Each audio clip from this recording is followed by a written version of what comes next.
datang rekan-rekan kalian di seri kedua bedah buku The Politics of Jurisprudence karya Roger Cottrell, atau dalam draft terjemahannya berjudul Politik Ilmu Hukum, Mengkritisi dan Mendudukan Perkembangan Filsafat Hukum.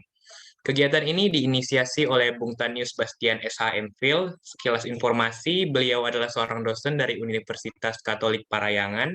Kegiatan ini bekerja sama dengan Klub Studi Sosial Legal, Fakultas Hukum Universitas Sumatera Utara, dan juga Gerakan Mahasiswa Nasional Indonesia, Komisariat Universitas Sumatera Utara.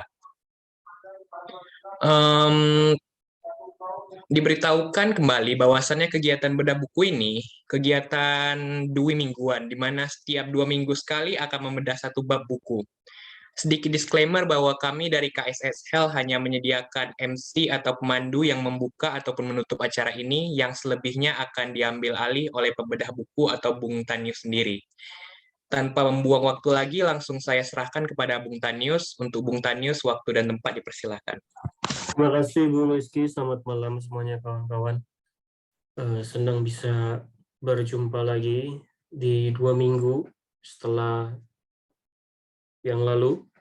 2 minggu yang lampau kita berjumpa, kini berjumpa lagi, dan mudah-mudahan insya Allah 2 minggu lagi kita akan berjumpa lagi. Dan kenapa saya senang sekali, karena di pertemuan kali ini kita berjumpa lagi dengan kemajuan, yaitu kita maju sekarang mencoba membaca dan memahami karya Roger Cottrell yang menjadi juga proyek pribadi saya menerjemahkannya. Juga senang sekali hari ini terjemahan tersebut bisa selesai, sekalipun sangat jauh dari sempurna ya. Dan saya tentu menantikan, saya terbuka untuk saran atau catatan-catatan mengenai tulisan dari terjemahan itu. Saya mau langsung share screen aja. Oke.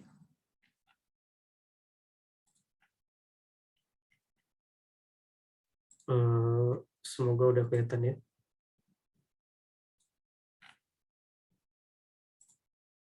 Oke.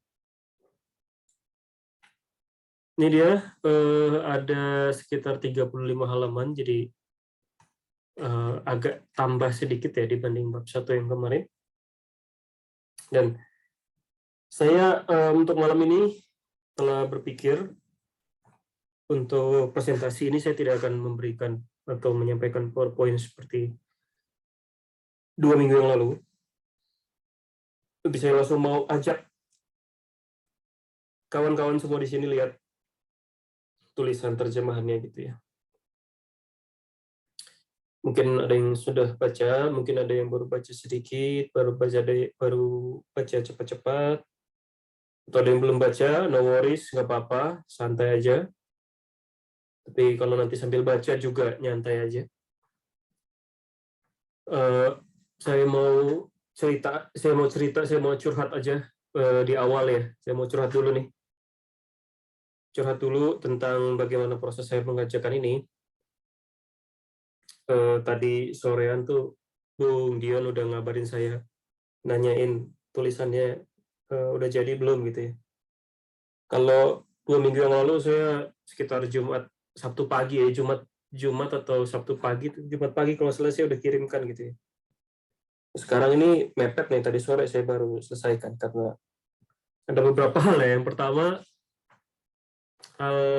di luar isi buku ini, dan tentu hal yang kedua adalah mengenai isi buku atau isi bab kedua ini ya. Jadi kawan-kawan, dari ceritanya, curhat aja nih ya, hashtag curhat ya.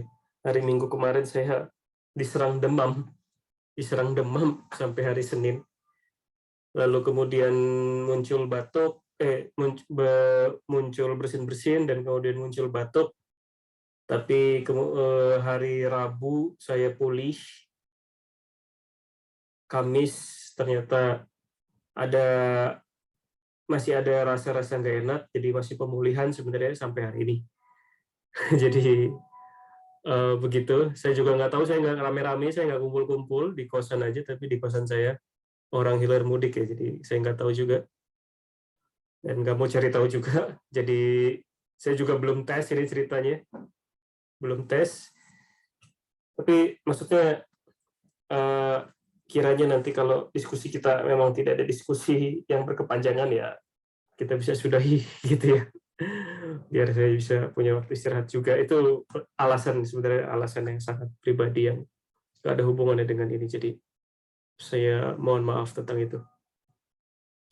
Lalu yang berikutnya adalah alasan tentang pekerjaan juga ya, rapat-rapat. Nah, tapi itu adalah soal mengelola waktu yang ada kaitannya dengan bagaimana saya menangani bab ini. Bab ini dari segi halaman nambah sedikit gitu ya dibanding bab yang bab pertama. Bab pertama itu kan sekitar 20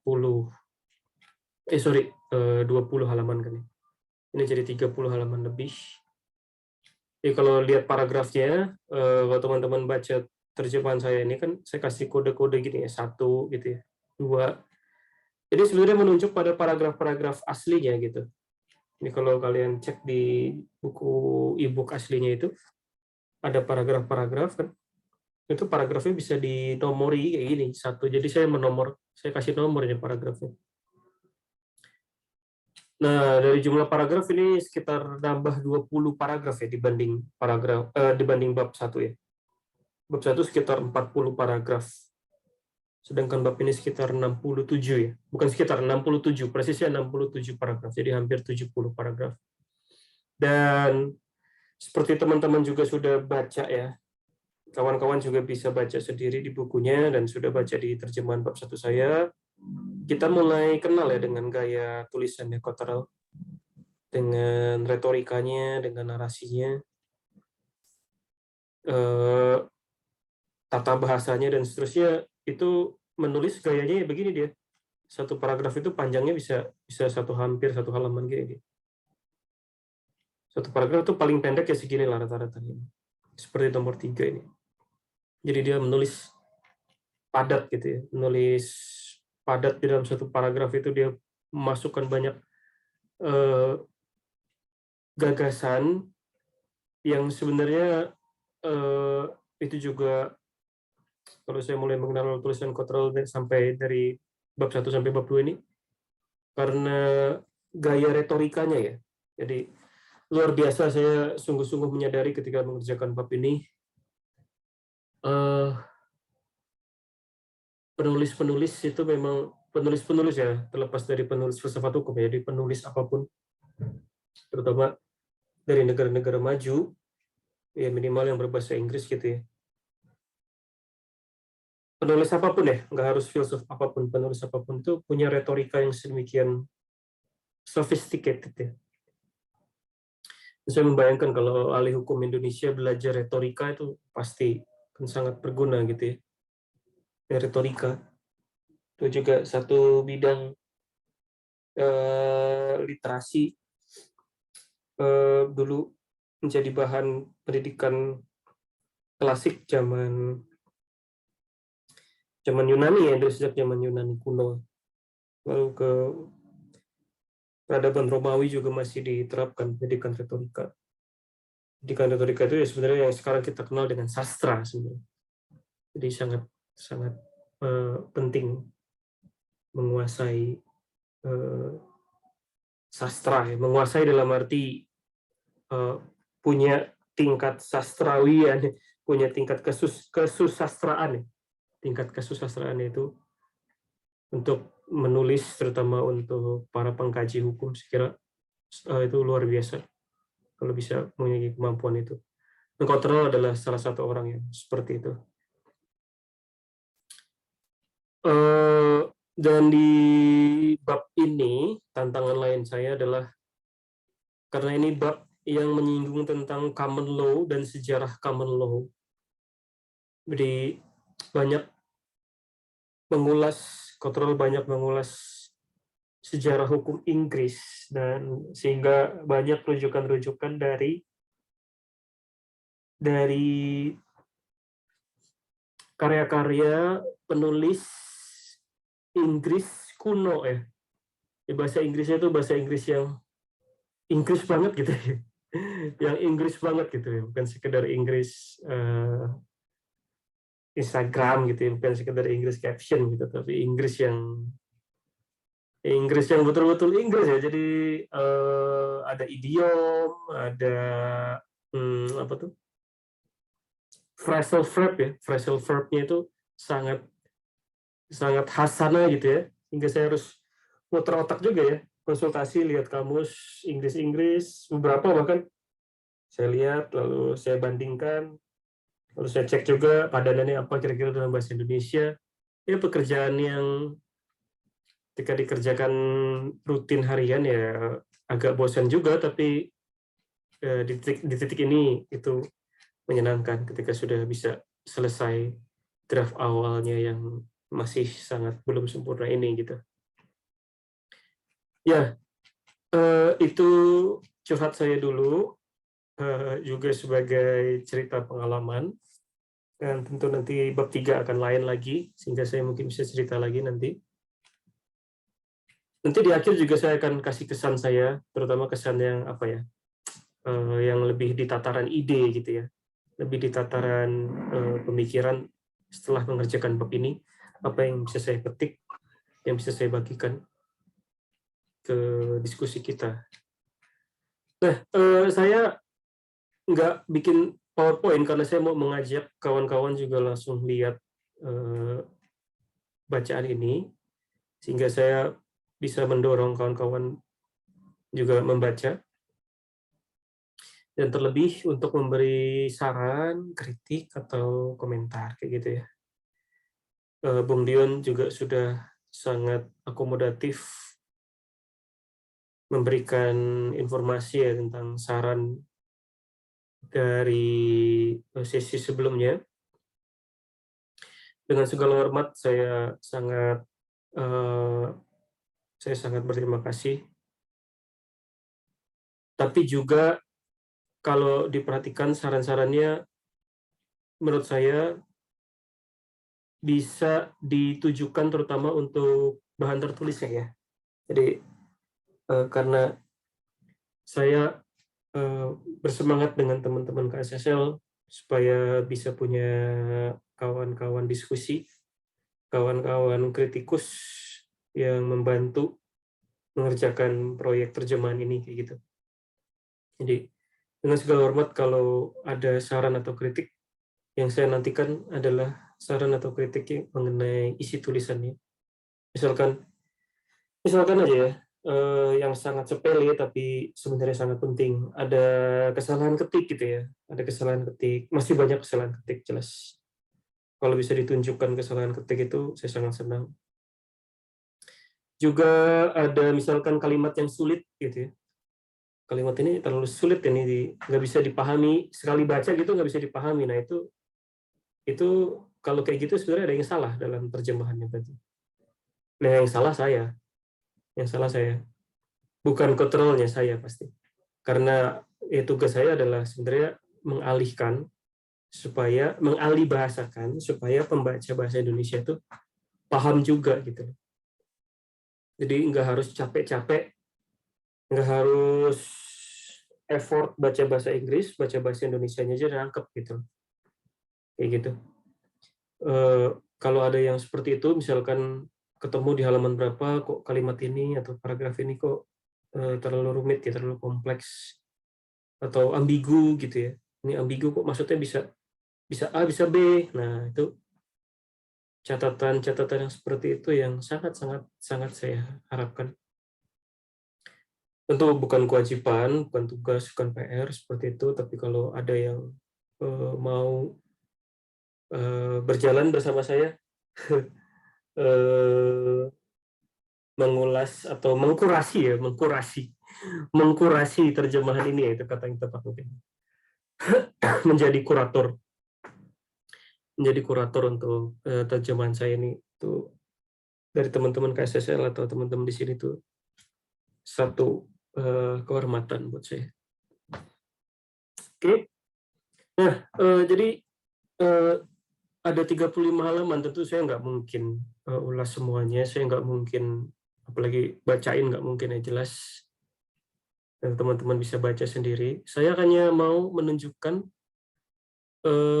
poin-poin yang penting mengenai isi bab ini, sehingga teman-teman juga bisa belajar, bisa memetik sesuatu dari bab ini, tentang teori hukum, tentang filsafat hukum, dan tentu kaitannya dengan pertanyaan besar Cottrell, yaitu apa hubungannya atau apa relevansinya teori hukum bagi dinamika kontekstual sosial kemasyarakatan. Itu pertanyaan dia di bab 1 kan ya. Jadi acuannya selalu itu. Jadi yang saya lakukan adalah saya akan tunjukkan aja nih, saya memberi tanda kuning kayak gini. Ini tanda kuning yang ini beda sama tanda kuning yang ini ya, jadi mohon diperhatikan. Kalau yang ini tuh saya kasih tanda kuning dari aplikasi saya di sini. Kalau ini tanda kuning dari file saya, file asli. Kenapa saya kasih tanda kuning ini? Karena nanti saya masih memikirkan ulang ya.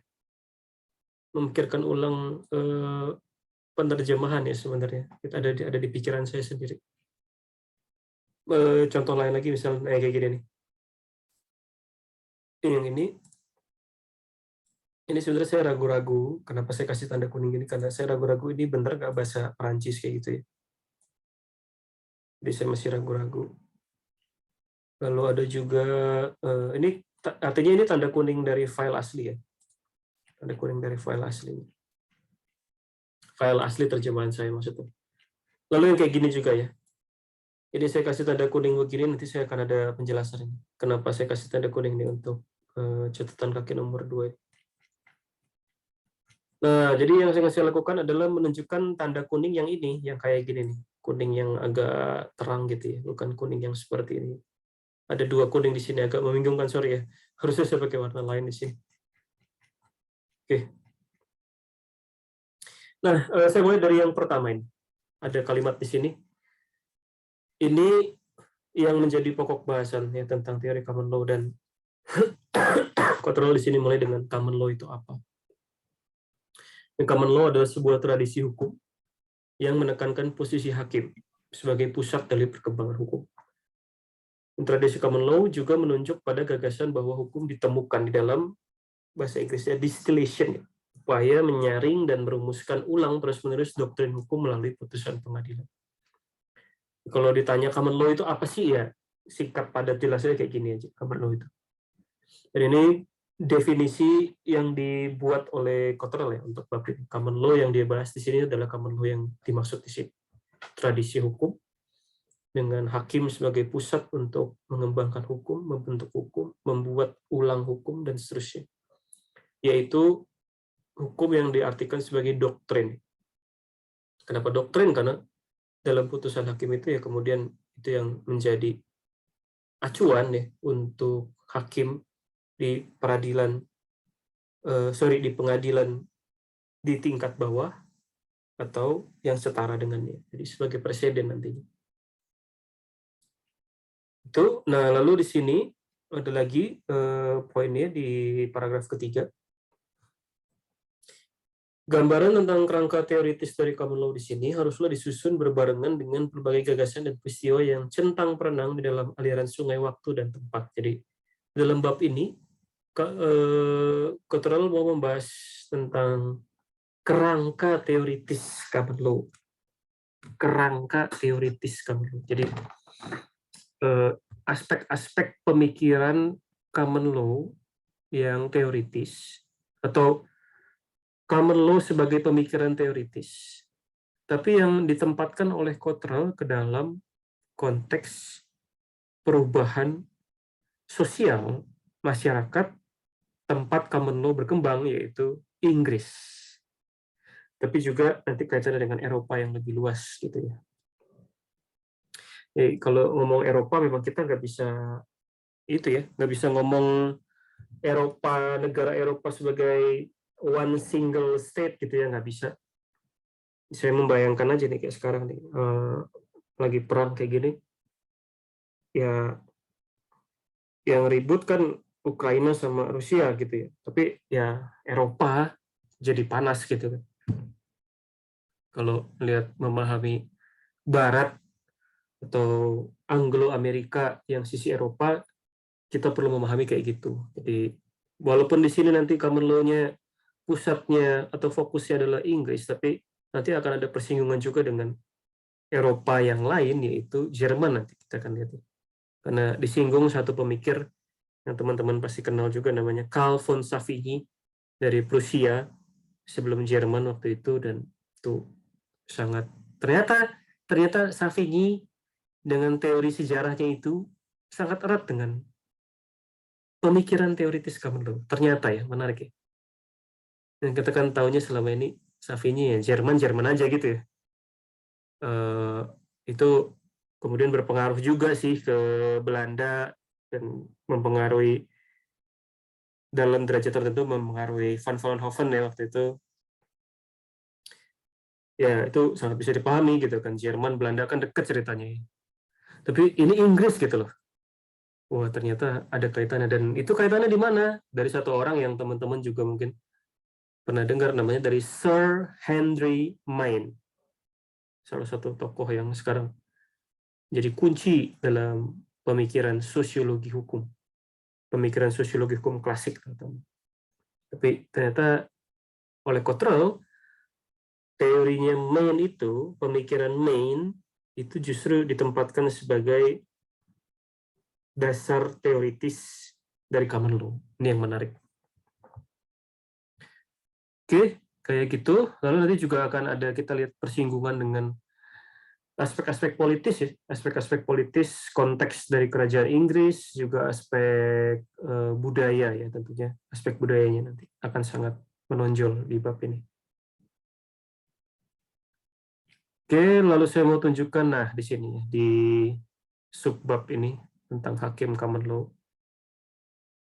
Dalam subbab ini, yang penting ini, pengandaian yang mendasari konsepsi klasik common law, yaitu perihal bagaimana hakim common law memutus. Jadi intinya dari teori common law adalah bagaimana hakim memutus. Itu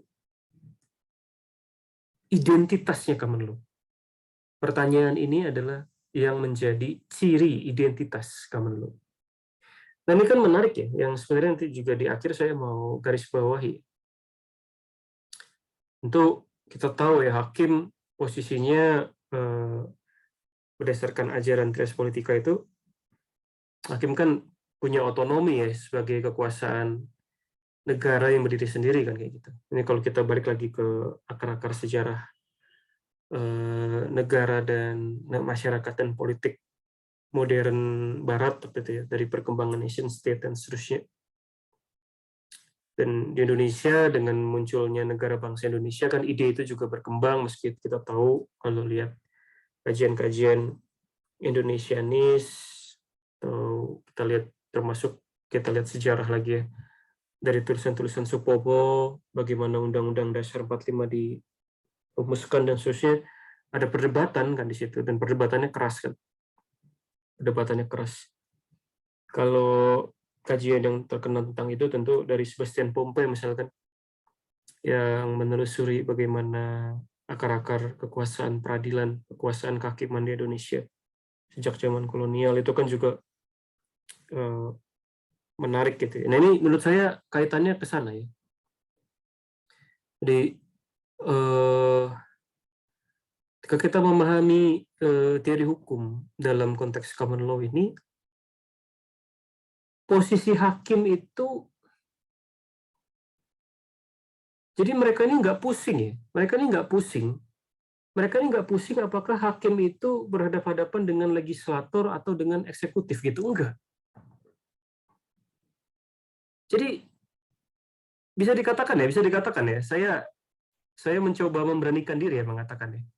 Kalau kita memahami teori common law ini seperti yang dituliskan oleh Cottrell, kita bisa katakan bahwa konsepsi hakim yang sedemikian penting, konsepsi putusan hakim, bagaimana ia memutus, yang sedemikian penting dalam teori common law, itu mendahului trias politika.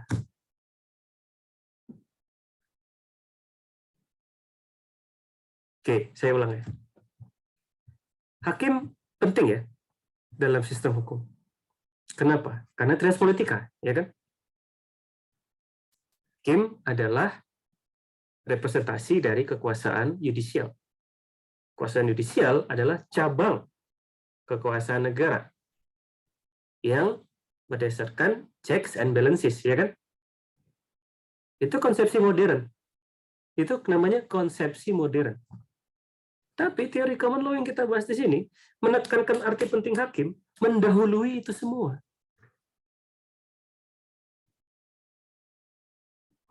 Jadi, saya membayangkan ya, kalau orang Inggris, itu mereka nggak pusing sama checks and balances. Mereka nggak pusing sama checks and balances. Mereka nggak pusing sama trias politika. Karena sedemikian berakar tradisi kekuasaan kehakiman ya. Jadi tradisi kekuasaan kehakiman itu bukan tradisi yang dibentuk dari semangat trias politika, abad pencerahan Prancis dan seterusnya, bukan. Ini kenapa common law itu sedemikian, menurut saya ya, kalau kita bisa mendalami teori common law dari bab ini dengan sangat baik, sangat seksi ya, sangat seksi menurut saya. Karena ya itu tadi, buat kita hari ini, buat kita dewasa ini, kita tahu hakim itu penting. Kenapa makin penting? Karena hakim adalah perwujudan dari otonomi hukum. Ya kan? Karena ada hakim, karena ada posisi hakim, karena ada kekuasaan kehakiman, maka nggak ada kekuasaan eksekutif atau legislatif yang lebih tinggi gitu. Hakim yang punya kata akhir untuk menentukan apa hukumnya begitu. Dan kita punya identitas kan sebagai orang hukum kan dengan itu ya. Dalam konteks sistem ya, dalam konteks sistem politik, sistem sosial gitu. Tapi keberadaan hakim yang punya kemampuan untuk memutus di dalam pengadilan, dalam konteks common law, itu mendahului gagasan-gagasan itu semua. Jadi mendahului, istilah saya, mendahului. Tapi kita akan lihat nanti. Kita tahu bahwa di kemudian hari, yang tadi itu ya, dengan munculnya modernitas, termasuk modernitas dalam bidang politik, trias politika tadi dan seterusnya, kita tahu ya kekuasaan politik legislasi menjadi sedemikian penting. Nah, di sini nanti sudah mulai disinggung juga nanti di akhir bab ini. Oke. Nah, sebelum saya lupa, saya akan mention juga sekarang keunikan posisi hakim di sini. Keunikan tentang posisi hakim sebagai fokus dari common law. Common law itu adalah hukum yang ditetapkan, yang diputuskan oleh hakim. Ya, kita tahu dalam istilah lainnya, judgment law itu sebenarnya. Judgment law itu kan. Nah, kalau kita pahami dengan baik bab ini, seperti yang dipaparkan Cottrell, kita akan tahu bahwa ternyata ide judgment law itu menunjukkan bahwa posisi hakim yang memutus, yang punya kekuasaan sedemikian penting, itu adalah cerminan dari masyarakat. Jadi hukum di sini diasumsikan adalah produk lanjutan kepanjangan tangan dari budaya masyarakat. Jadi kalau pernah dengar teori mirror thesis ya, ada teori mirror thesis ya. Teori mirror thesis itu sederhana mengatakan bahwa hukum adalah cerminan masyarakat. Dah itu, kayak gitu. Kalau di Indonesia Sacipto Raharjo, saya rasa yang pernah ngomong itu. Sacipto Raharjo pernah menyatakan itu di bukunya, saya lupa bukunya yang mana. Mirror thesis ya, hukum adalah cerminan masyarakat. Nah, itu sudah berkembang di tradisi common law ini. Sudah ada itu. Sudah sangat kuat itu. Jadi hukum adalah cerminan masyarakat.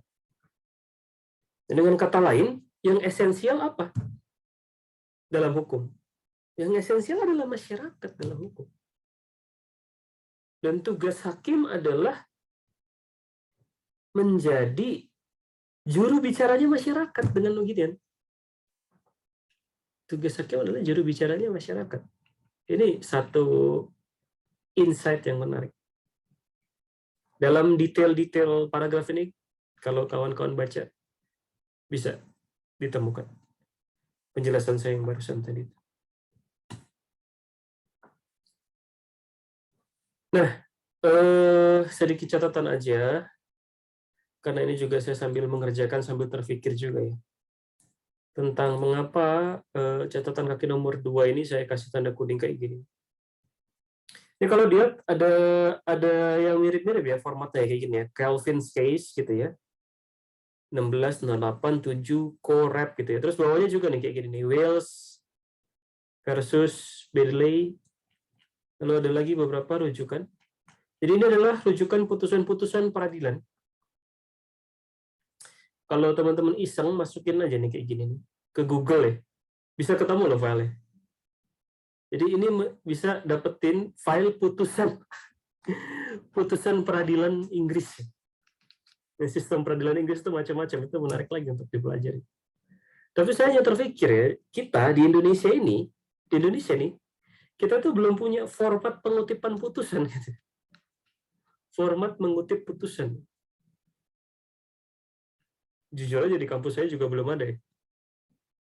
Bagaimana mengutip putusan itu yang ilmiah ya, yang ilmiah. Nah kalau di sana ya udah terbiasa ya mengutip kayak gini. Karena putusan ya sedemikian penting di sana sebagai doktrin. Misalnya terpikir ya, kalau ada penelitian tentang bagaimana seharusnya di Indonesia ini dalam kajian-kajian akademik di sekolah-sekolah hukum dalam karya-karya seperti skripsi, tesis, disertasi, putusan dikutip gitu ya. Itu menurut saya itu udah satu penelitian yang luar biasa tuh, kalau ada seperti itu ya. Ya sebenarnya sudah pernah ada sih di UI, saya nggak tahu ya di USU ya, mungkin USU juga udah ada. Di UI udah ada sih, tapi perkembangannya kayak gimana dewasa ini, nah itu sih kira yang belum pernah ada yang lihat ya. Terutama perkembangan sejak ada zaman internet, kan kita sekarang bisa download putusan di internet ya kan. Putusan MK kan paling gampang tuh kita cari. Tapi mengutipnya bagaimana gitu. Mengutip dengan lamannya dan seterusnya. Itu belum ada ya. Kita belum punya tradisi akademik kayak gitu. Oke. Nah, lalu ini akan ada satu juga di subbab berikutnya, dapatkah ini salah ketik nih. Salah ketik seperti ini nih yang saya butuh bantuan mata untuk membacanya kalau teman-teman bersedia. Di paragraf panjang ini ya, kalau dibaca sekilas. Ini problem yang diangkat oleh Cottrell tentang common law. Jadi di dalam common law itu ada paradoks ya. Paradoksnya apa? Kalau menurut tradisi common law, hukum itu kan tadi cerminan masyarakat. Sehingga yang namanya hukum itu sudah selalu tersedia istilahnya. Sudah selalu tersedia. Jadi hakim itu tinggal nyomot aja, karena udah ada. Maksudnya tinggal nyomot apa? Hakim tidak membuat hukum. Hakim tidak membuat hukum. Disebut judge-made law memang, tapi sebenarnya made-nya itu dia bukan membuat baru. Jadi sudah ada. Jadi tinggal cari dan temukan aja. Nah, tapi kalau kayak gitu,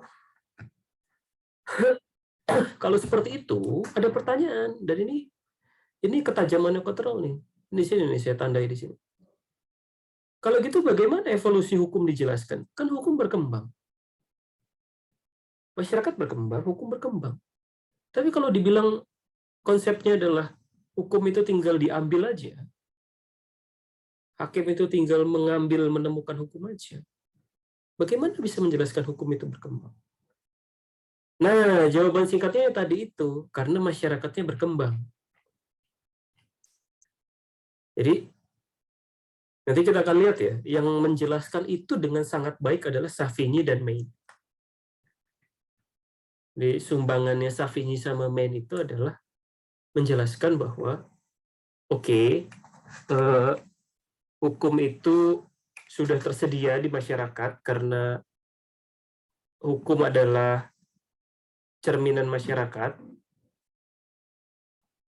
tapi hukum itu berkembang. Kenapa? Tapi hukum itu juga bisa berkembang. Jadi hukum itu nggak statis. Dari mana datangnya, dari mana adanya sifat dinamis hukum itu? Ya karena dari masyarakat itu berkembang. Nah, Savigny akan menunjukkan masyarakat itu berkembang karena budaya berkembang, peradaban berkembang, kayak gitu.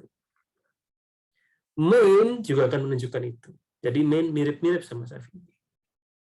Dengan kata lain, Savigny dan Maine itu punya kontribusi besar dalam pemikiran hukum karena mereka memberikan intuisi teoritis yang menunjukkan keterkaitan antara perkembangan hukum yang seiring dengan perkembangan budaya. Dengan kata lain, hukum adalah budaya. Itu. Hukum adalah budaya. Kalau hukum adalah budaya, berarti yang menjadi esensial apa? Hukum atau budayanya? Ya budayanya. Karena yang esensial adalah budaya, maka yang diteliti adalah budayanya. Jadi penelitian hukum adalah meneliti budaya, meneliti perkembangan budaya. Sehingga nggak mungkin kalau meneliti budaya, nggak mungkin nggak pakai antropologi atau sosiologi, nggak mungkin.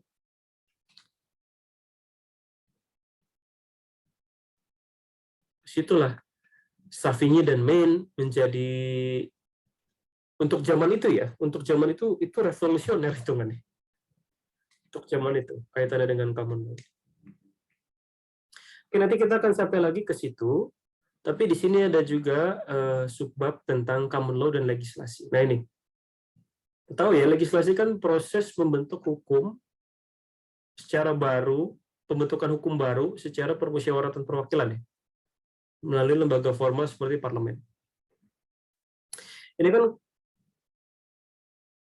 waktu itu ceritanya di Inggris juga mulai berkembang kekuasaan parlementer. Lalu bagaimana common law memandang? Nah, ini dibahas di subbab ini, common law dan legislasi. Lalu di subbab yang berikutnya, lingkungan sosial dan politis. Di sini ada catatan dari Cottrell. Bagaimana sebenarnya pemikiran common law memandang lingkungan sosial dan politis yang menjadi arena praktek dan perkembangan hukum? Bagaimana pemikiran common law turut membentuk kedudukan pengacara di dalam masyarakat serta hubungan antara hukum dan politik? Nah, lalu di sini kita lihat, ini kan subbabnya judulnya lingkungan sosial dan politis. Lalu ada sub-subbabnya nih, komunitas dan pengetahuan hukum. Ini sekiranya menarik ya, nih kita simak. Pemikiran common law tidak memiliki konsepsi yang ketat dan matang tentang lingkungan sosial tempat hakikat hukum bersemayam. Agaknya istilah yang pas untuk memotret berbagai anggapan yang samar-samar tentang hakikat konteks sosial yang diandaikan dalam pemikiran common law itu adalah komunitas. Jadi di dalam pemikiran common law itu, hakikat hukum itu sebenarnya samar-samar ya. Samar-samar itu maksudnya, oke, kita dalam common law kita bisa mengenali, kita bisa mengidentifikasi hakikat hukum, yaitu doktrin yang dibuat oleh hakim.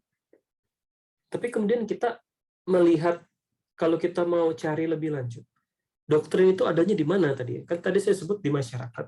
Tapi sebenarnya lebih spesifiknya itu bukan masyarakat, disebutnya komunitas di situ.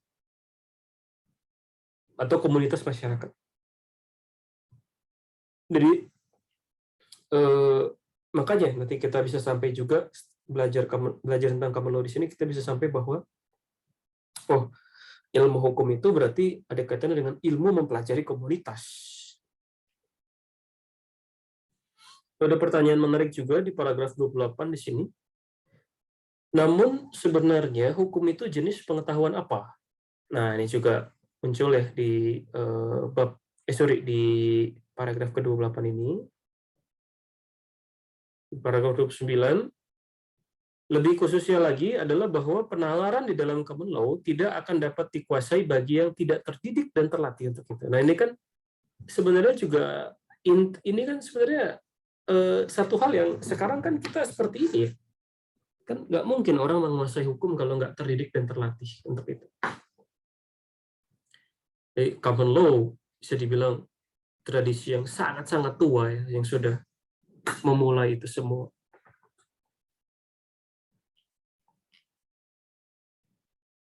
Lalu di paragraf ke-33, bagaimana pemikiran common law memandang bidang politik? Pada dasarnya, pemikiran tersebut sangat kesulitan untuk mengakui keberadaan bidang politik dalam artinya yang modern. Common law Inggris masih belum memiliki konsep yang jelas dan terelaborasi tentang negara, dan justru merujuk pada apa yang disebut tahta kerajaan. Ya, kita tahu ini ya, Inggris sebelum masa munculnya nation state, bisa dibayangkan kayak gitu ya. Kalau belajar ilmu negara ya, nation state itu kan ada nation state ya, atau yang kita sebut negara sekarang. Kan kita sebutnya sekarang negara. Tapi kan konsepnya nation state, negara bangsa. Itu kan ada usianya ya. Jadi itu bukan ketika planet bumi ada terus langsung ada nation state, enggak kan. Dulu kan ceritanya kerajaan-kerajaan dulu, monarki, dan Inggris kan salah satu yang kuat akar monarkinya. Tuh. Nah, di sini nih mulai masuk nih, paragraf 36 dan seterusnya. Diskusi pada bagian sebelumnya menunjukkan bahwa warisan dari pemikiran common law klasik pada dirinya sendiri sangat amat tidak memadai untuk menyediakan suatu teori hukum yang meyakinkan. Jadi, kalau melihat ke perkembangan pemikiran common law klasik, teori hukumnya tidak meyakinkan kalau menurut Cottrell. Maka di sini kemudian Cottrell secara menarik menurut saya mencoba menengok ke teori hukum yang sejalan seperti pemikiran common law klasik itu. Dan ternyata itu talenta bukan adalah pemikirannya Savigny. Ini merujuk pada filsafat hukum abad ke-19 yang disebut sebagai historical jurisprudence. Terus saya terjemahkan sebagai ilmu hukum historis. Jadi kalau bisa disebut gitu ya, filsafat hukum barat yang pertama kali coba dikembangkan, terutama dalam konteks Anglo-Amerika itu apa sih? Itu justru ilmu hukum historis ini yang coba dikembangkan dalam konteks profesional ya, dalam konteks politik. Itu tentang Savigny, ada di subbab ini. Lalu sekarang ke Maine. Mulai dari paragraf ke-46. Pengaruh yang luar biasa besar dari karya Juris Inggris Sir Henry Maine di Inggris dan Amerika pada paruh kedua abad ke-19 itu karena relevansi teorinya dalam memenuhi kebutuhan metode common law yang sesuai dan matang di zaman legislasi. Jadi legislasi mulai dikenal dan parlemen juga mulai punya kekuasaan ceritanya. Nah, Maine itu menghasilkan teori. Ini bukunya ya. Bukunya yang sangat terkenal itu judulnya ini. Ancient Law, terbit pertama kali 1861. Jadi teori Maine itu dianggap sangat berhasil untuk mengembangkan pemikiran common law yang cocok untuk zaman ketika legislasi mulai dikenal sebagai metode pembentukan hukum. Nah, ini saya tandai, ini menarik menurut saya. Saya bacakan. Ada 3 alat yang tersedia untuk membuat modifikasi hukum dapat mengikuti perubahan sosial. Pertama, fiksi hukum, yang mempertahankan bentuk-bentuk hukum sembari menampilkan fakta tentang operasi bentuk tersebut dengan cara yang baru. Lalu yang kedua, equity. Nah, ini yang khas Inggris. Kalau kalian pernah belajar perbandingan hukum atau belajar hukum internasional mungkin, atau lihat sejarah peradaban Barat di Inggris, ada yang disebut equity. Equity ini prinsip dan acara peradilan, tapi yang berdiri sendiri di luar hukum yang biasa, namun yang diklaim mampu melampaui hukum. Nah, ini menarik. Kalau di diskursus filsafat, kita juga ketemu ya konsep equity itu di pemikirannya Aristoteles, ada juga equity. Jadi lebih tepatnya di filsafat politiknya Aristoteles tentang teori keadilan. Teori keadilannya Aristoteles itu juga menyinggung tentang konsep equity. Yang menarik, karena kalau kita bisa diskusikan ya dalam konteks Indonesia, kita tahu ada satu wacana hukum yang sangat berkembang ya di Pulau Jawa terutama, tapi juga di Indonesia, yang disebut hukum progresif ya, dari Satyendra Harjo. Menurut saya itu ada paralel ya dengan equity ini sebenarnya. Kalau kita mau tarik ke sejarah pemikiran. Kalau equity memang berkembang dalam tradisi peradilan. Dia adalah satu prinsip dan acara peradilan sebenarnya. Lalu yang ketiga adalah legislasi. Jadi legislasi atau pengundangan yang otoritasnya diturunkan dari lembaga atau orang eksternal yang membentuknya itu sebenarnya adalah alat yang penting untuk mengubah hukum mengikuti perubahan sosial. Itu satu gagasan Maine yang sangat luar biasa untuk zaman itu. Ini luar biasa. Nah, ini saya tandai lagi ini yang penting ya. Di paragraf 54. Sedikit sekali bukti yang dapat dipercaya yang menunjukkan bahwa Maine dipengaruhi langsung oleh Savigny. Walaupun jelas dan pasti bahwa Maine dipengaruhi gagasan-gagasan mazhab sejarah Jerman secara umum. Lebih lanjut lagi, sekalipun buku Ancient Law diterbitkan hanya 2 tahun setelah bukunya Charles Darwin, nah ini terkenal, ini menarik. Ini buku Ancient Law itu terbit 2 tahun setelah bukunya Charles Darwin, Origin of Species. Nampak bahwa pendekatan empiris Maine yang inovatif terhadap evolusi hukum tidaklah dipengaruhi oleh teori evolusi Darwin. Tapi kita tahu teori Darwinisme sosial ya, yang mempengaruhi pemikiran sosial dan ilmu sosial di awal abad 20, akhir abad 19, itu ternyata juga mempengaruhi Maine sebenarnya. Di bukunya yang lain ya, bukan di buku Ancient Law ini, tapi di bukunya yang lain. Nah, ini ada agak panjang di sini, di paragraf ke-55 ini. Saya tidak perlu bacakan ya, karena terlalu panjang. Tapi intinya, di sini mau menunjukkan apa sih kontribusi yang sangat berharga dari Maine. Kontribusinya adalah mengangkat derajat common law itu ke level teoritis. Jadi common law menjadi teori gitu ya. Common law itu kan menarik ya. Kita kan cuma tahunya common law itu sistem hukum gitu ya. Tapi kalau kita pelajari ini dari tulisan bab 2 Cottrell ini, terutama ketika kita lihat karya Maine, pemikirannya Maine itu mengangkat common law, derajatnya itu bukan hanya sebagai common law bukan hanya sebagai sistem, tapi sebagai teori. Common law adalah teori itu sendiri gitu.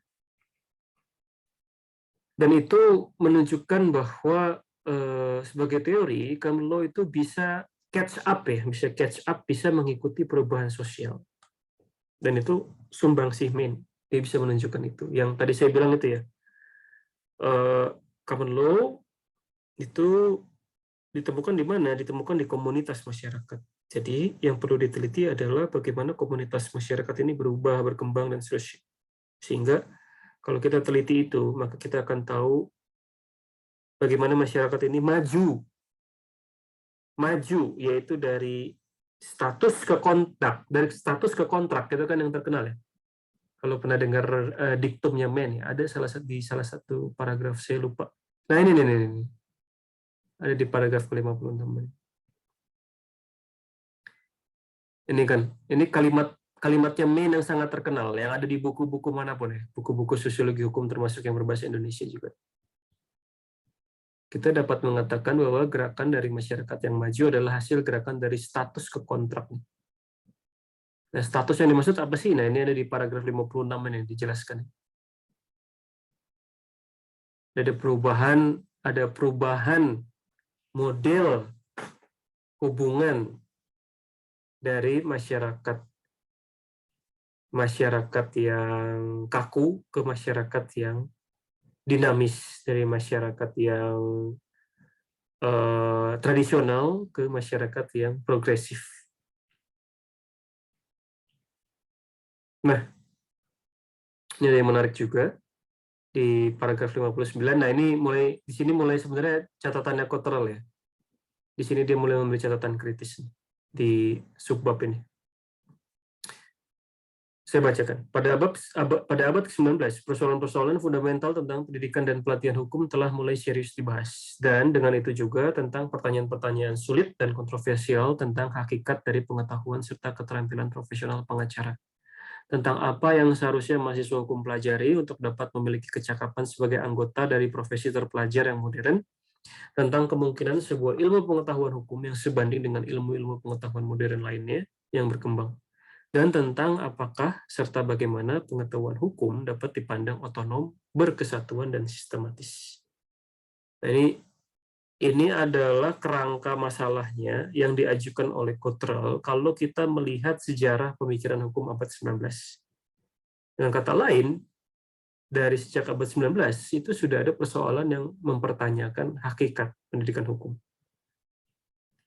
Nah, karena di abad 19 sudah ada problem tentang ini, maka pemikirannya Mann mau nggak mau kan perlu diletakkan juga dalam konteks permasalahan ini.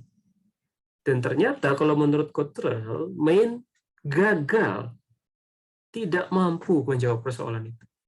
Meskipun Mann punya kontribusi yang luar biasa tadi itu. Nah, ini salah satu argumennya Cottrell. Kenapa gagal atau Mann tidak mampu untuk menjawab tantangan tentang pemikiran dan pendidikan hukum abad 19 waktu itu. Jadi ilmu hukum historis yang diajukan oleh Mann dan yang punya kemiripan dengan Savigny itu bukan teori hukum normatif, tapi teori hukum empiris. Teori hukum empiris adalah teori yang bertujuan menjelaskan hakikat hukum berdasarkan asal-usul dan dampak sosial. Tapi tidak menjelaskan hukum berdasarkan identitas atau ciri-ciri hakikat hukum itu sendiri. Tapi mencari keluarnya. Keluarnya itu apa? Yaitu tadi itu. Apa yang membentuknya? Yang membentuknya adalah komunitas masyarakat. Jadi ada di luar cara berpikir hukum itu sendiri. Jadi, simply kenapa dikatakan Mann gagal karena dia kemudian bukan mengajukan teori hukum normatif, tapi mengajukan teori hukum empiris. Nah, dan yang lebih menarik, ternyata ditemukan juga ya, ini Cottrell yang menunjukkan.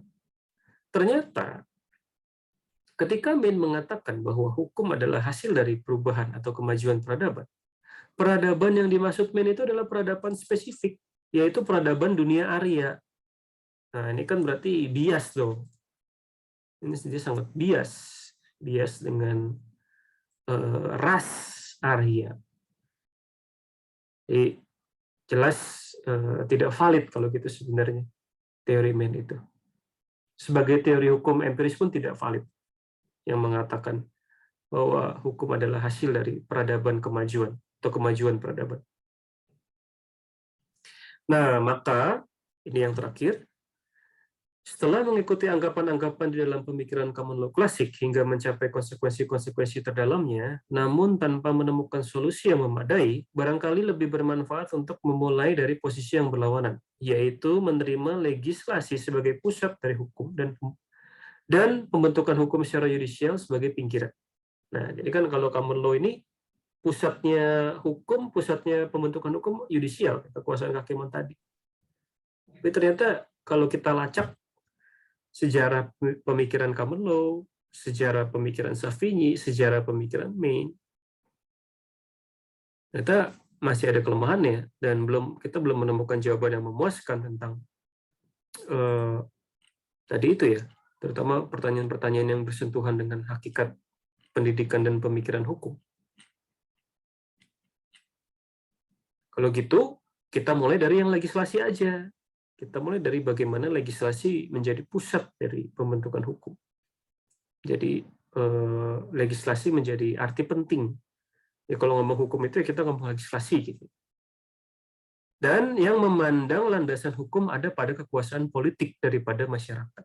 Ya kan common law, landasan hukum itu adalah komunitas masyarakat. Nah, nanti di bab ketiga lah kita akan lihat ini bagaimana perkembangannya, terutama dengan munculnya paham yang kita kenal luas sekarang yang disebut positivisme hukum itu. Oke, tapi sebelumnya di sini ada catatan menarik juga dari Cottrell. Terlepas dari banyaknya ambiguitas dan beberapa inkoherensi teori common law, filsafat hukum abad 19 yang mengembangkan gagasan yang konsisten dengannya menekankan arti penting tentang tautan antara hukum dan kehidupan komunitas. Kalau sekarang kita punya paham bahwa hukum tidak bisa dilepaskan dari dinamika atau perubahan komunitas masyarakat, itu sebenarnya intuisi teoritisnya itu sudah mulai dari abad 19 dari pemikiran common law ini. Oleh sebab itu, teori common law maksudnya, memberi peringatan tentang arogansi legislator yang memperlakukan hukum tidak lebih dari sekedar pengaturan yang efisien yang dikelola sebagai alat paksaan. Nah, kalau kita punya intuisi bahwa hukum adalah cermin masyarakat, sebenarnya kita punya kesadaran lain bahwa hukum yang dibuat oleh legislator, hukum yang dibuat oleh parlemen itu punya ancaman ya. Ancamannya kenapa? Karena dibuat oleh arogansi, atau arogansi itu ya apa ya? Siapa juga tuh dibilang arogan. Yang serba tahu ya, jadi serba tahu gitu. Yang serba tahu tentang apa yang dibutuhkan masyarakat dan kemudian dikelola sebagai paksaan. Begitu catatan saya yang tentu teman-teman bisa baca lagi seterusnya nanti. Demikian kalau kita diskusi sekarang. Silakan. Terima kasih atas pemaparannya, Bung Tanius. Mungkin kita punya waktu beberapa menit untuk sesi diskusi ataupun tanya jawab. Untuk rekan-rekan yang mempunyai pertanyaan, bisa silahkan raise hand ataupun diketik di kolom chat bila berharap.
Mungkin saya Bung Rizky. Silahkan Bung Dion. Ya. Baik. Terkait di paragraf 23 tadi ya, Bung Tanius, disebutkan bahwa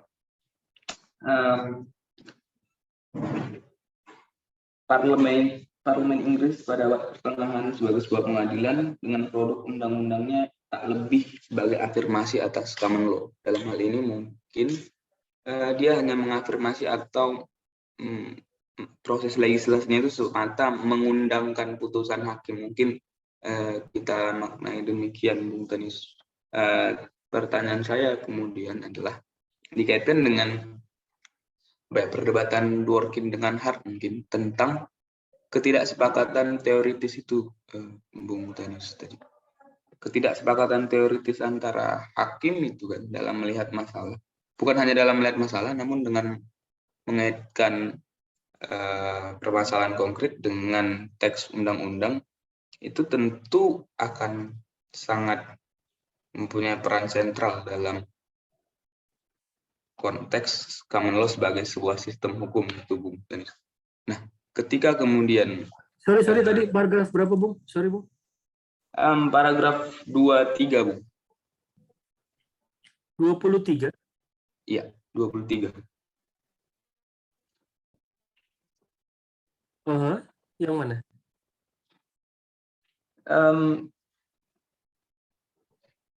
Charles McElwain menggambarkan Parlemen Inggris pada abad pertengahan sebagai sebuah pengadilan dengan produk undang-undangnya tak lebih sebagai Iya. Oke. Maka kalau secara sederhana tugas DPR mereka itu cuma bikin undang-undang berdasar putusan hakim itu tadi. Putusan hakim itu tadi diundangkan begitu. Nah, kalau kita kaitkan dengan ketidaksepakatan teoritis, menurut pendapatnya Dworkin begitu, para hakim itu punya hal-hal prinsipil di mana mereka saling tidak bersepakat. Nah, ketika kemudian putusan-putusan itu menjadi undang-undang, bagaimana kemudian hakim-hakim setelahnya menafsirkan undang-undang tersebut berdasarkan prinsip-prinsip yang tentu berbeda-beda antar hakim setelahnya itu tadi.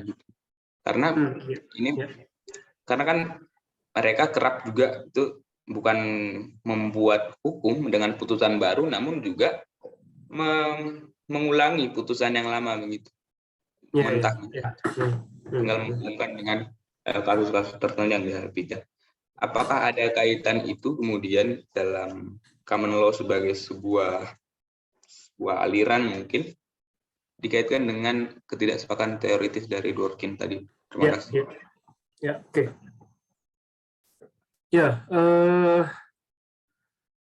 Kalau hubungan langsung, saya kira lebih tepatnya saya nggak tahu ya kalau hubungannya langsung. Sejauh saya membaca Dworkin juga ya. Tapi saya kira yang pasti adalah hubungan tidak langsung. Hubungan tidak langsung. Kenapa? Karena Dworkin itu kan berbicara dan menulis dalam konteks Amerika ya, jadi sistem common law-nya Amerika ya. Yang tentu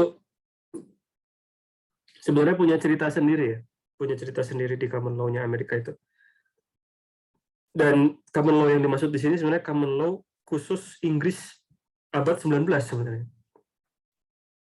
Khusus Inggris abad 19. Nah, tapi kalau saya boleh berargumen ya, dari pertanyaan Bung Dion tadi. Ya, Dworkin mengajukan teori tentang adanya ketidaksepakatan teoritis, ya, bahwa hakikat hukum itu nggak bisa ditunjuk secara pasti atau fix.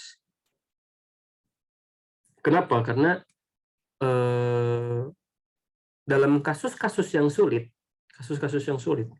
yang menimbulkan perdebatan dalam arti sumber hukumnya ada, tapi ternyata jawabannya justru tidak adil kayak gitu. Atau sebaliknya, sumber hukumnya nggak ada, jadi sumber hukum tertulisnya itu nggak ada, tidak ada presiden sebelumnya, tapi kasusnya itu membutuhkan jawaban yang menuntut keadilan kayak gitu. Nah, yang kayak gitu tuh menimbulkan yang disebut Dworkin ketidaksepakatan teoritis dalam hukum. Hakikat hukum itu nggak bisa dihindari dari ketidaksepakatan teoritis itu. Atau dengan kata lain, ketidaksepakatan teoritis itu tidak bisa dihindari dalam hakikat hukum. Kayak gitu. Nah, lantas kalau kayak gitu gimana dalam sistem common law? Bagaimana sistem common law bekerja kalau seperti yang Dworkin katakan itu? Ya,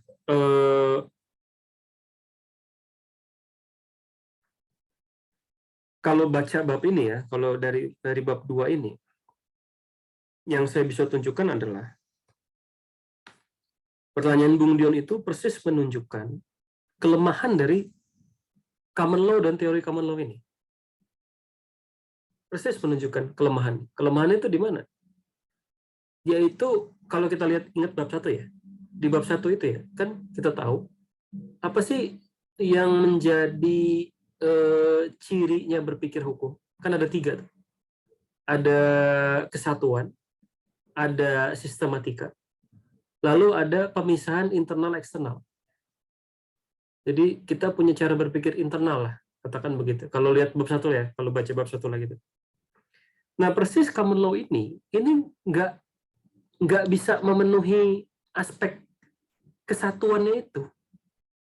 Ya tadi itu, kalau lihat yang ditangkap oleh Bung Dion itu, ya betul kayak gitu.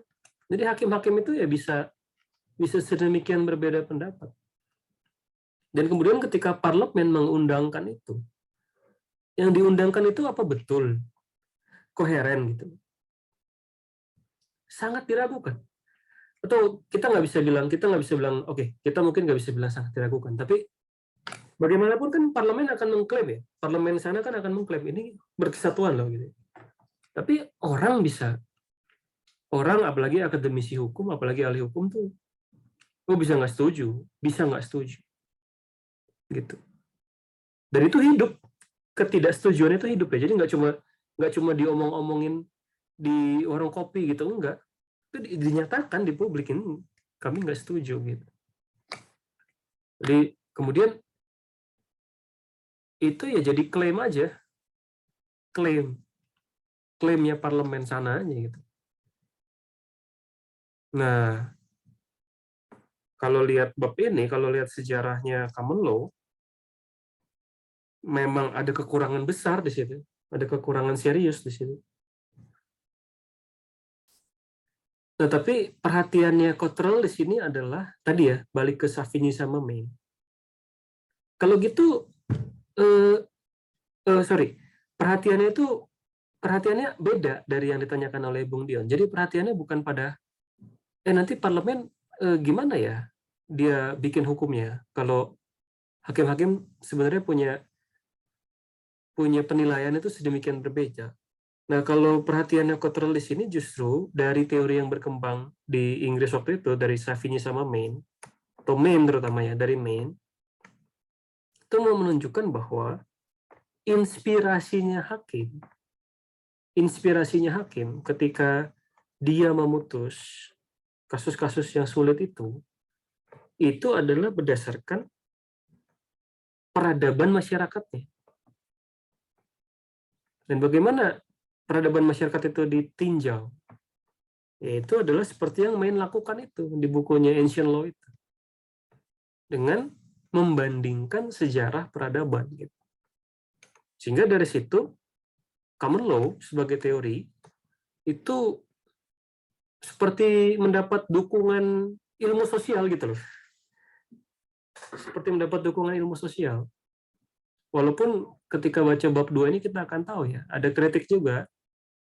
Cottrell menunjukkan itu, kritik bahwa ilmu sosialnya Maine ini bukan ilmu sosial yang kita pelajari sekarang, jelas gitu. Dan bahkan yang Maine lakukan ini bukan karya antropologi, bukan karya antropologi sebenarnya. Yaitu yang disebut ilmu hukum historis itu. Ilmu hukum historis.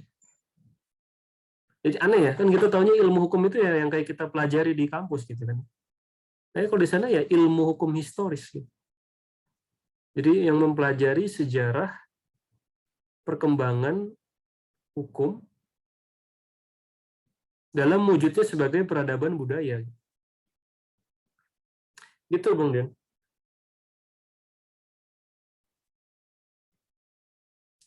Baik. Mungkin bisa dilanjut, Bung Rizky.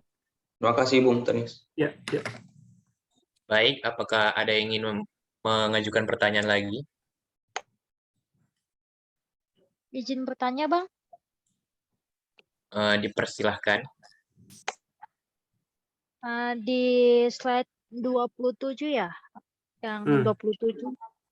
Kan ada tertulis di situ ada 3 alat yang tersedia untuk membuat deklarasi hukum. Pertama itu tentang fiksi hukum. Maksud dari fiksi hukum itu kan ada tertera di situ dengan cara-cara baru. Maksud dari situ apa ya, Bang ya? Kalau boleh tahu. Oke. Paragraf berapa? Paragraf berapa itu ya? Kayaknya Yang bukan 51. Iya. Bukan 27 ya? Iya, 50 tuh. Nomor 51. Iya. Oke. Iya, sip. Fiksi hukum ya. Fiksi hukum itu fiksi hukum ya. Fiksi hukum itu yang paling gampang nih contohnya ya. Fiksi hukum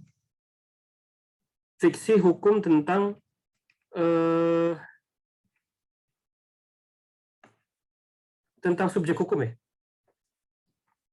Konsep subjek hukum itu sebenarnya mengandung fiksi hukum. Di subjek hukum itu apa sih? Subjek hukum itu kan first and foremost, pertama-tama dan terutama adalah orang kan, manusia. Tapi dalam pemikiran hukum Barat yang kemudian berkembang ke dalam kitab undang-undang, kodifikasi dan seterusnya, yang kemudian berlaku juga di Indonesia, subjek hukum orang itu kemudian mengalami fiksi. Kenapa? Karena kita tahu dalam praktek muncul adanya lembaga-lembaga yang disebut perusahaan itu.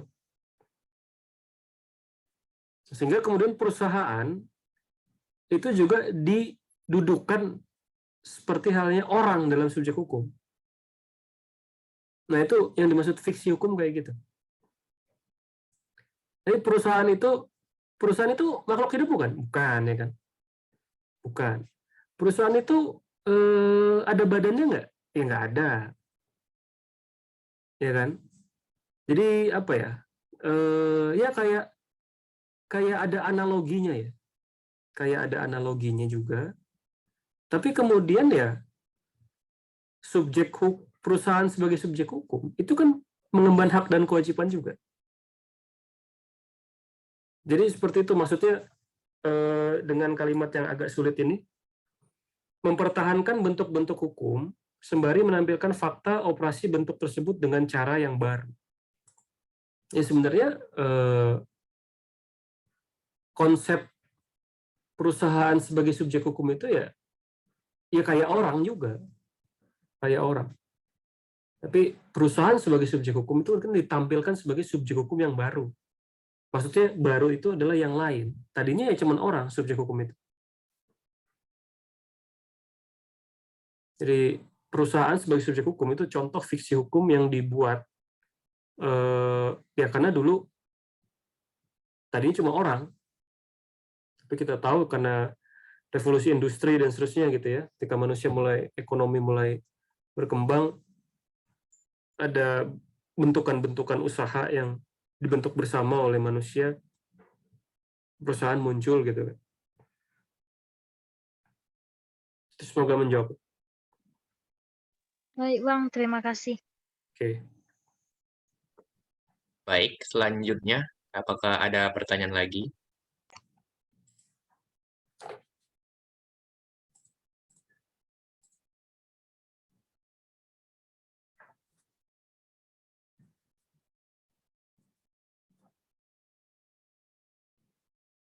Baik, sepertinya tidak ada lagi. Untuk para peserta, jangan lupa mengisi presensi kehadiran. Baik, diingatkan kembali kita masih memiliki waktu 2 minggu lagi untuk seri selanjutnya, jadi silahkan dibaca-baca ataupun memberi saran dan kritik pada draft yang telah dibuat Bung Tanius. Karena sudah tidak ada pertanyaan lagi, maka akan saya serahkan pada Bung Tanius untuk memberikan sedikit penutup atau pengantar ke pertemuan berikutnya. Pada Bung Tanius. Ya, terima kasih banyak semuanya. Untuk bab berikutnya, kita akan mengikuti seperti yang tertulis di akhir bab ini ya, di akhir bab 2 ini, Cottrell kan menunjukkan bahwa kita akan lihat sekarang bagaimana teori hukum dikembangkan dalam konteks sosial politik ketika legislasi itu menjadi sentral. Nah, sehingga kita akan lihat di bab berikutnya, kalau di common law ini banyak diskusi tentang peran hakim gitu ya, dan ternyata dari diskusi tentang peran hakim itu kita sampai ke pemahaman bahwa hukum itu ada dalam pertumbuhan atau kemajuan masyarakat kayak gitu ya. Dan teori-teori yang bernuansa antropologis, sosiologis dari Savigny dan Maine, bernuansa historis juga ya, bernuansa historis itu kan muncul ya di sini. Nah, terus gimana nih kalau legislasi yang menjadi pusatnya bukan hakim? Nanti kita akan sampai ke teori tentang positivisme hukum, dan ada dua orang yang sangat terkenal dan disebut ya di judul dari bab 3, Bentham dan Austin, Jeremy Bentham dan John Austin, dua orang yang sangat terkenal sebagai peletak dasar positivisme hukum. Nah, kita akan lihat itu nanti minggu depan. Gitu aja, Bung Rizky. Terima kasih banyak sekali. Terima kasih Bung Tanius dan rekan-rekan yang telah berhadir. Mungkin sebelum kita tutup, kita ambil screenshot dahulu untuk dokumentasi. Kepada rekan-rekan mungkin boleh mengaktifkan kameranya.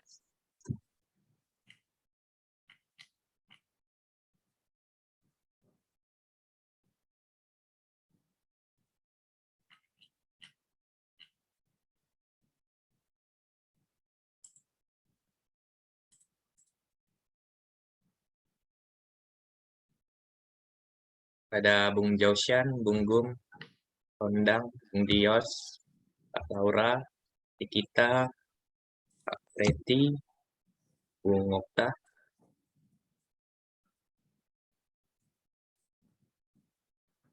Baik, segini saja mungkin.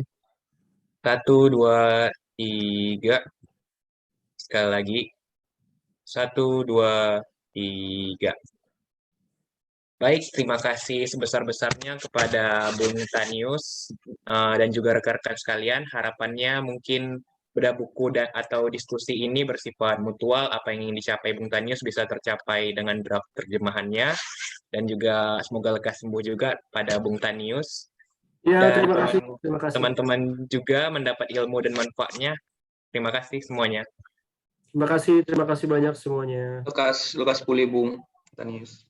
Terima kasih. Terima kasih, Bung. Terima kasih semuanya. Bung. Terima kasih banyak semuanya.